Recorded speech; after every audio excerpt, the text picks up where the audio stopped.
2-3 रोज बाद रशी फिर इमरान के घर गई। अभी वो बैठी ही थी कि जगमोहन ने बाहर से इमरान बलाजरी को आवाज़ दी।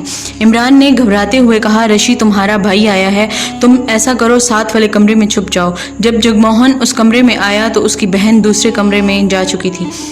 तुमने मुझे गोश्त का ऐसा आदी बनाया है दोस्त कि अपने घर की सब्जी तरकारी देखकर मेरी भूख ही मारी जाती है।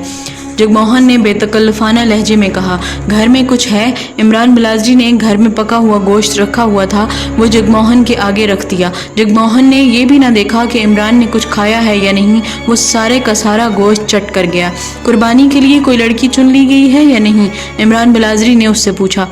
अभी नहीं, जगमोहन ने जवाब दिया। मालूम नहीं पंडितों को किस किस्म की लड़की की तलाश है? इमरान ने पूछा, क्या तुम्हारी बहन मंदिर जाती है?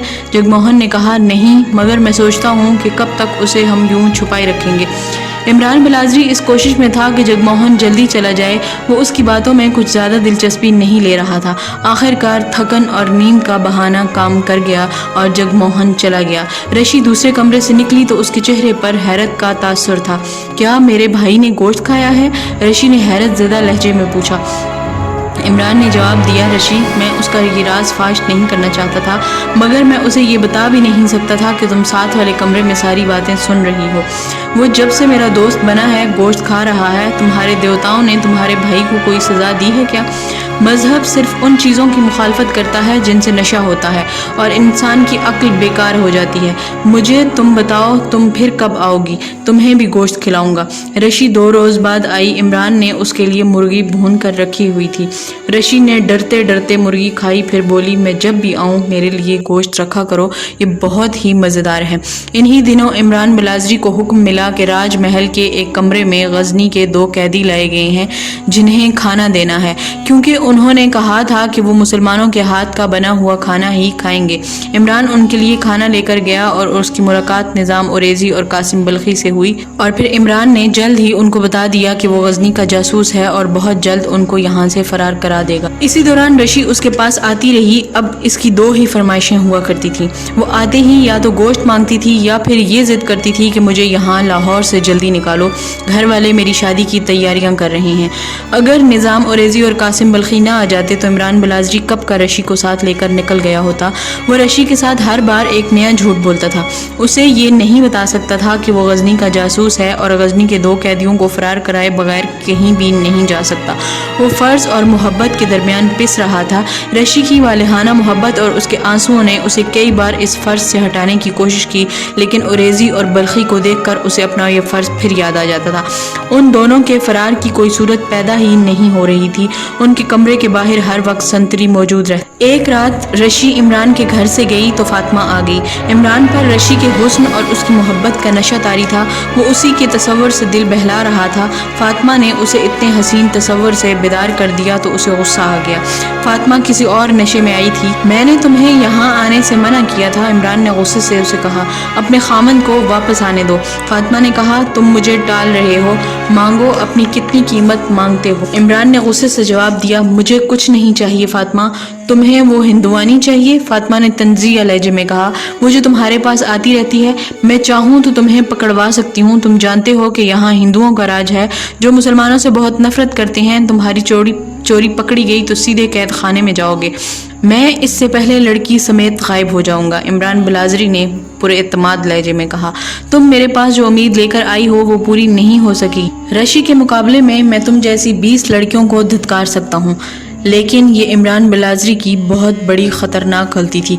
उसे ये एहसास नहीं था कि रकाबत औरत को चुड़ैल बना दिया करती है। फातिमा के साथ जो जुल्म हुआ था, इससे वो बावली हुई चली जा रही थी। उसने शर्मो हिजाब उतार फेंका था। वो गुस्से से चली गई। फातिमा को हिंदू औरतों से मालूम हो चुका था कि पंडित राजा जयपाल की फतह की खातिर एक कंवारी लड़की की कुर्बानी दे रहे हैं, लेकिन उन्हें अपने मतलब की लड़की नहीं मिल रही। फातिमा ने अगला दिन बड़ी मुश्किल से गुजारा और रात को वो मंदिर पहुंच गई।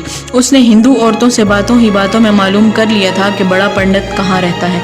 वो पंडित के पास चली गई। पंडित ने उसे देखकर हैरत का इजहार किया और उसे अपने पास बैठाया।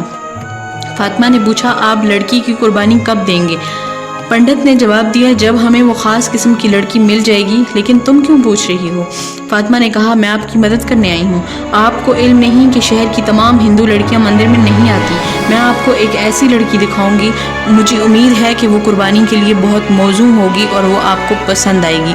उसने रशी के बाप का नाम लिया और पूछा, आपने उसकी बेटी को कभी देखा है? पंडित ने कहा, नहीं, मैंने तुम्हें भी कभी नहीं देखा था। तुम किसकी बेटी हो? फातिमा ने जवाब दिया, मैं तो मुसलमान हूँ और एक ताजर की बीवी हूँ। तुम्हें हमारी कुर्बानी और हमारे मजहब के साथ क्या दिलचस्पी हो सकती है? पंडित ने पूछा, तुम्हारे दिल में जो कुछ है वो बताओ। ये मंदिर के साथ मिला हुआ एक कमरा था। किसी मुसलमान को मंदिर के अंदर कदम रखने की इजाज़त नहीं होती थी। कोई मुसलमान किसी हिंदू के घर में भी दाखिल नहीं हो सकता था, क्योंकि वो मुसलमानों को नापाक समझते थे। मगर पंडित को जब फातिमा के मुतालिक ये पता चला कि वो मुसलमान है, तो उसने उसे घर से निकाला भी नहीं और वो चूका और बिदका भी नहीं। वो जान गया था कि ये जवां साल और हसीन लड़की किसी और मकसद के लिए आई है। पंडित घाघ और खरांट आदमी था। उसने फातिमा को गहरी नज़रों से देखते हुए कहा, तुम्हारे दिल में जो कुछ है वो बताओ। फातिमा तजर्बेकार और खरांट नहीं थी। वो तो रकाबत और अपनी तौहीन की आग में जल रही थी। उसकी अक्ल पर शैतानी कुव्वतों का कब्जा था। वो अपने माँ बाप से, अपने खामन से, रशी से और इमरान बलाजरी से इंतकाम लेने पर तुली हुई थी। उसकी तमाम तर तखरीबी कुव्वतें बिच्छू के ढंग की तरह तैयार और मुस्तैद हो गई थीं। उसने पंडित के सवाल के जवाब में अपने कपड़ों के अंदर से एक पोटली निकाली और पंडित के आगे रखकर खोल दी। उसमें सोने के चंद एक सिक्के थे। उसने पंडित की आंखों में आंखें डाल दी। मैंने जिस लड़की का नाम लिया है, इसकी आप इंसानी कुर्बानी दे दें, फातिमा ने राजदाराना लहजे में कहा। अगर ये लड़की हमारे मतलब की ना हुई तो? वो कंवारी है, फातिमा ने कहा, बहुत खूबसूरत है, उम्र 16-17 साल है। अगर वो कुर्बानी के मतलब की नहीं भी तो उसकी कुर्बानी आप ज़रूर देंगे। हमारे मजहब में दखल अंदाजी न करो लड़की, पंडित ने मजहबी पेशवाओं के रौब से कहा। हम एक ख़ास किस्म की लड़की की तलाश में हैं। पंडित जी महाराज, फातिमा ने कहा, कोई मजहब इंसान की कुर्बानी की इजाज़त नहीं देता। ये रस्म मजहब के उन ठेकेदारों ने शुरू की है जो अपने महाराजा को खुश करके इनाम और इकराम लेना चाहते हैं। पंडित ने दबे दबे गुस्से से कहा, मेरे मजहब की तौहीन न करो लड़की, तुम नहीं जानती कि इसकी क्या सज़ा हो सकती है। फातिमा ने कहा, मुझे इस मंदिर के कुछ ऐसे राज मालूम हैं जो आप ये समझते हैं कि किसी को भी मालूम नहीं होंगे।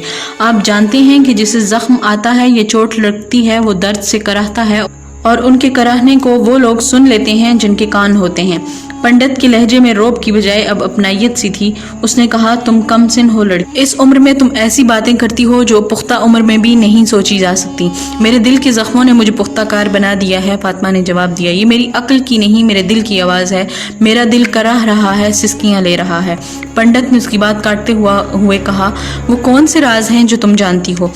एक ये कि मैं हसीन और नौजवान ना होती तो आप इतना ही सुनकर कि मुसलमान हो मुझे धक्के देकर इस कमरे से बाहर निकाल देते, कमरे को दुल्हाते, यहाँ लुबान जलाते, तब ये कमरा पाक होता। मगर मुझे देखकर आप ये भूल गए हैं कि मुसलमान नापाक होता है।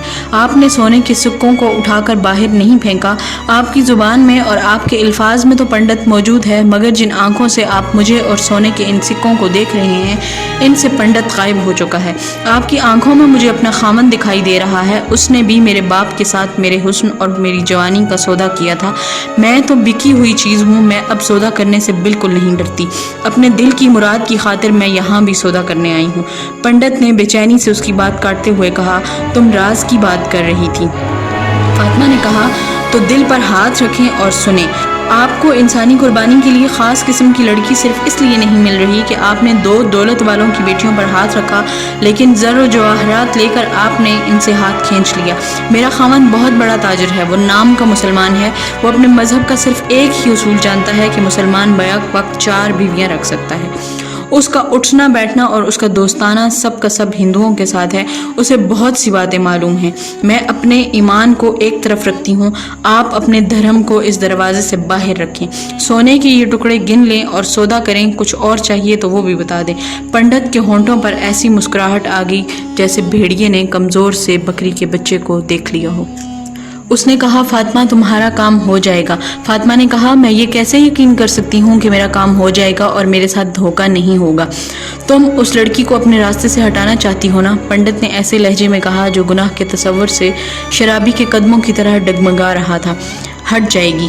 اگر اس کے ماں باپ نے آپ کی مٹھی گرم کر دی تو کیا ہوگا؟ پنڈت نے کہا، فکر نہ کرو، پھر بھی تمہارا کام ہو جائے گا اور وہی ہوگا جو تم چاہو گی۔ عمران بلازری اور رشی اپنے گھر میں گہری نیند سوئے ہوئے تھے۔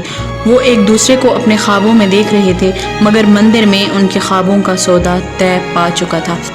ویورز، اگر آپ کو ہماری ویڈیوز اچھی لگی ہوں تو ہماری ویڈیوز کو شیئر کریں، ہمارے چینل کو سبسکرائب کریں اور بیل آئیکن کو ضرور دبائیں تاکہ نئی آنے والی ویڈیوز آپ کو ملتی رہیں۔ اگلی ویڈیو تک کے لیے اللہ حافظ۔